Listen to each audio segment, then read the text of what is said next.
Seja bem-vindo a mais uma aula aqui do curso Santo Anjo do Senhor.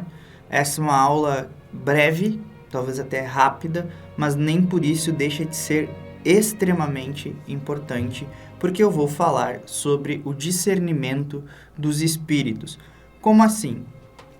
É necessário que a gente saiba diferenciar quando algo que nós sentimos, ouvimos ou percebemos é algo espiritual e se é efetivamente algo espiritual, se é algo que vem de Deus ou se é algo que vem de espíritos malignos. Por quê? Porque quando a gente fala, principalmente quem assistiu a aula sobre demonologia, nós entendemos que o diabo ele pode se mascarar de algo bom. Então é necessário que a gente saiba compreender se aquilo que nós ouvimos, seja numa locução interna, seja em algo realmente extraordinário ou algo ordinário do nosso dia a dia, que aquilo é algo que vem de Deus, das coisas de Deus, do nosso santo anjo, dos anjos de Deus, e que nos levarão para a salvação e não para a perdição. Esse é o ponto central do discernimento dos espíritos. É você olhar para aquele fenômeno, para aquilo que aconteceu e saber o que isso está produzindo em mim. E aí você olhar para o cotidiano da sua vida. Aquilo ali modificou isso, e eu estou mais próximo de Deus, eu estou obedecendo à igreja, eu estou crescendo nas virtudes. Agora, se aquele evento, tal coisa, fez eu ficar soberbo, fez eu me engrandecer, talvez eu pensar que eu sou mais amado por Deus do que outras pessoas, certamente é algo que não vem de Deus. Então faz parte de esse é o grande passo do discernimento dos espíritos. Você olhar para uma situação efetiva que aconteceu, meditar sobre ela e conseguir entender, olhando para a sua vida, se aquilo está te levando para uma virtude ou está te levando para uma perdição. Então, quando a gente pega, por exemplo, alguns manuais de demonologia, você vai se perguntar, os demônios podem fazer milagres? E a gente já conversou sobre isso nesse curso. Nós entendemos que sim, o demônio ele pode agir milagrosamente ou operar aparentes milagres, porque eles podem agir diretamente na natureza. Então, não quer dizer que porque uma pessoa que estava com pedra nos rins, magicamente aquela pedra nos rins sumiu depois de uma cirurgia espiritual, que efetivamente aquilo é bom. É claro, nós estamos falando de algo diametralmente oposto à fé católica, que é a doutrina espírita. Mas isso você pode ver em outras tantas coisas.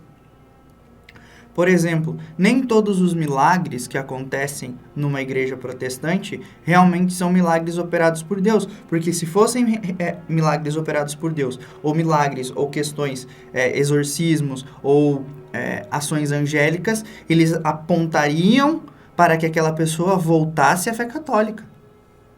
Agora, se a pessoa permanece afastada da fé, eu não estou dizendo que toda ação extraordinária que acontece numa igreja protestante é obra do capeta, não me interpretem dessa forma, porque eles têm fé em Deus e mesmo que sejam protestantes ainda podem buscar as virtudes e essas virtudes podem chegar a levar até Deus.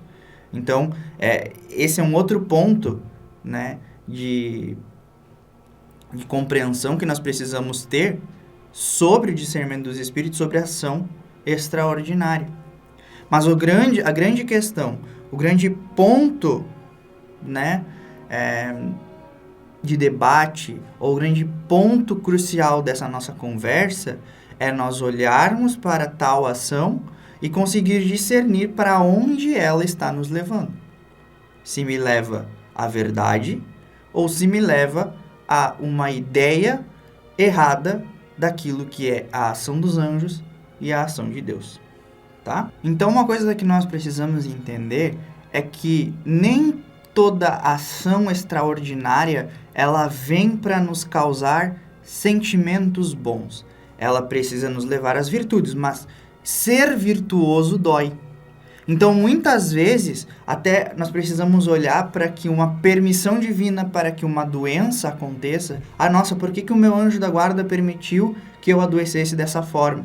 Então, o discernimento a respeito daquilo ali é o que vai me levar ao entendimento e a entrega daquilo que eu sinto, daquilo da minha dor, como ajuda, por exemplo, para as almas do purgatório, como reparação, como santificação. Então, muitas vezes, uma dor que nos é imposta não é algo que vem do maligno, mas é algo que Deus permite que aconteça para que nós possamos chegar às virtudes, para que nós possamos chegar à santidade. Porque o que importa na verdadeira do discernimento dos espíritos é você entender se você está caminhando em direção à santidade ou se aquilo te causou uma boa emoção, né? Digamos assim, você está lá num grupo de oração, você caiu, orou em línguas, não sei o que, mas no outro dia está fazendo a mesma coisa e você não está progredindo, né? Então, às vezes Deus permite uma consolação, mas normalmente a ação extraordinária ela nos causa não temor de aterrorizar, mas um pequeno incômodo, porque romper com o nosso comodismo, romper com aquilo que nós estamos fazendo de errado, gera uma dor. E muitas vezes essa dor pode chegar por uma doença, pode chegar por alguma questão. Porque, por exemplo, se você assistiu a aula sobre demonologia, e nós falamos sobre possessão. A possessão ela só acontece se Deus permite.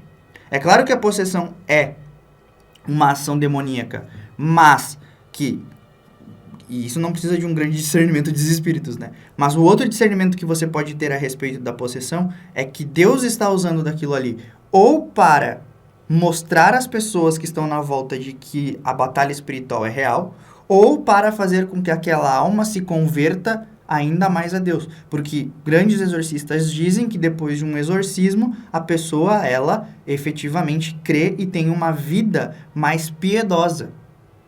Então, isso também é um ponto que nós precisamos olhar a respeito do discernimento dos espíritos, ok? Então, de uma maneira bem sucinta e, como eu falei, rápida, breve, nós podemos definir que o espírito, né, que vem de Deus, a ação de um espírito que é totalmente santo, né, que é uma ação do Espírito Santo, que é uma ação do nosso anjo da guarda, que é uma ação divina, ele nos leva a virtude, ele nos leva a viver e enxergar o sobrenatural e querer viver por esse sobrenatural a ponto de iluminar a nossa vida e iluminar a vida dos outros. Há também o discernimento do espírito de natureza, que é você sempre querer julgar, agir, pensar de uma forma demasiadamente humana. Então, você querer sempre agir com respeito humano, você sempre ver, bateu uma brisa no meu rosto. Ah, não, é ação de Deus. Não, isso é uma ação humana. É uma ação da natureza. Tá? E há também o espírito demoníaco, que esse é mais complicado, porque ele pode se maquiar de algo bom, como a gente falou ali no início da aula. Então, você precisa olhar para essas coisas boas que acontecem na sua vida, que você pode atribuir a algo divino, e ver se aquilo ali não está te fazendo ser soberbo, não está te fazendo pensar que está acima dos outros, se não está te transformando numa pessoa orgulhosa, né? E não está te levando mais para o abismo do que propriamente para a salvação. Então, espíritos divinos, questões divinas, vêm para nos aproximar do alto. Enquanto as coisas que vêm do diabo, por mais que pareçam boas, muitas vezes, têm a intenção de nos elevar a um precipício para que a nossa queda seja muito maior e, basicamente, irreversível. É isso que os santos nos ensinam, é isso que nós precisamos olhar para a vida dos santos. Sempre agir com humildade e colocando Deus acima da nossa vontade. Porque se nós formos fazer apenas a nossa vontade, as coisas podem dar muito errado. Espero que você tenha gostado dessa aula. Qualquer dúvida, deixa aqui nos comentários para a gente trocar ideia a respeito dessa aula. Até a próxima. Tchau!